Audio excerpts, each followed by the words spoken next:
Hi, I'm Scott Margolin. And I'm Jason Brosen. Welcome to Season 6 of Arc Week. We're going to have a lot of fun with a popular TV show that busts myths. We're calling it Bull Sharks and Bull and we're going to take a look at some commonly held beliefs in the electrical industry to determine whether they're confirmed or they're BS. Today we're looking at the idea that an arc blast will kill or severely injure you even if you're wearing arc-rated clothing and the rest of the PPE.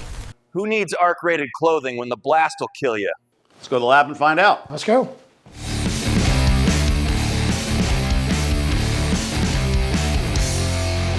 If you've seen an arc or seen an arc video and it has audio, you'll know there is a bang. The question is the shockwave that's created sufficient to cause injury by itself to a person, to knock them over, to blow them back, to damage internal organs, or anything like that? Our mannequin weighs about 20 pounds. The stand that he's on also weighs about 20 pounds, and the clothing adds another pound or two depending on what we're dressing them in. There is a little bit of a leverage advantage in that there's a 4-inch peg on that stand that goes into one of the mannequin's legs. That said, that is not a whole lot of weight and not a whole lot of leverage advantage, and they are extremely easy to knock over with an absolutely minimal amount of force. And that's nowhere near enough energy to push over a full-grown man. It's going to take way more than that, Cupcake. Let's go blow some stuff up.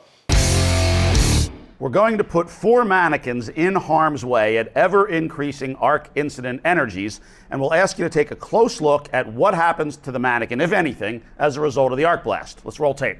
That was a relatively small arc at 3.7 calories. Let's step up to a larger arc, this time 9.4 calories, and see if that moves the mannequin more. There's your arc, and you can see the mannequin wobbles. Maybe it wobbles a little bit more. Obviously, the fire is a much larger problem than the shockwave. Let's step up again. This time we're going to target about 13.5, 14 calories of energy. And the mannequin does wobbles maybe a little bit more than we saw at the lower arc incident energies. But again, it is not knocked over, much less knocked back. All right, let's really turn it up now. We're going to go for 30 calories. We actually got 29.2 in this arc. It's a Cat 4 suit, obviously. There's a little bit of wobble, not a lot. That might surprise you that just because you go up in arc incident energy does not necessarily correlate to a larger shockwave. That surprises a lot of people, but it's true. But that's the lab. What about the real world? Let's take a look. Here are 2 folks about to be in an arc. And as you can clearly see, it does not knock them over or back. The person in the foreground turns and moves away. The person in the background does the same thing. They're moving under their own power. They're not on the ground. Here it is again in slow motion. You get an even better look at the fact that they're not knocked over or blown back at all. Here's another one. It's about a 10-calorie arc. And you can see both of them run away from the arc. They are not being blown backwards or knocked over. They're moving away under their own power, which is probably a good idea. And because they were in the appropriate PPE head to toe, they were not injured at all by either the arc flash or the arc blast. This summer is the 50th anniversary of the release of the movie Jaws, and you just know we couldn't let that go by without acknowledgement. Today's shark belief is that bull sharks can smell blood over a mile away. Let's get wet and find out. Go. Sharks cannot smell blood a mile away. Some species can smell it about a quarter a mile away or 1 drop of blood in an Olympic-sized swimming pool, but their sense of smell only comes into play when they're very close to a prey item. What people don't know is they hunt primarily by their sound, so their auditory sense. They can hear one splash on the surface from some species up to 200 meters away, and what this does is allows them to hear struggling prey splashing on the surface, something that is injured or dying.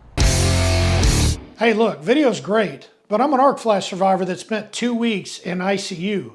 7 of those days were in a coma. I'm here to tell you firsthand that while I had terrible burns and skin grafts, I wasn't even knocked over, much less being blown across the room. And it's not just me. I know several other arc flash victims that don't have a single arc blast injury because of that. I guess I don't really have to ask you where you stand on this one, but I'm gonna. Definitely complete bull. Yeah, we can all hear the bang and we can all see the bang, but the hazard isn't the arc blast itself. The hazard is the molten metal or shrapnel that arc blast might be pushing. And actual injuries in the real world from that are exceedingly rare. The primary hazard here, folks, is thermal. It's the arc flash, not the arc blast, burning exposed skin or igniting flammable clothing. That's what's causing the catastrophic and fatal injuries. And the answer is simple. Don't wear fuel. And that's a wrap. Stay tuned for the next episode of Arc Week.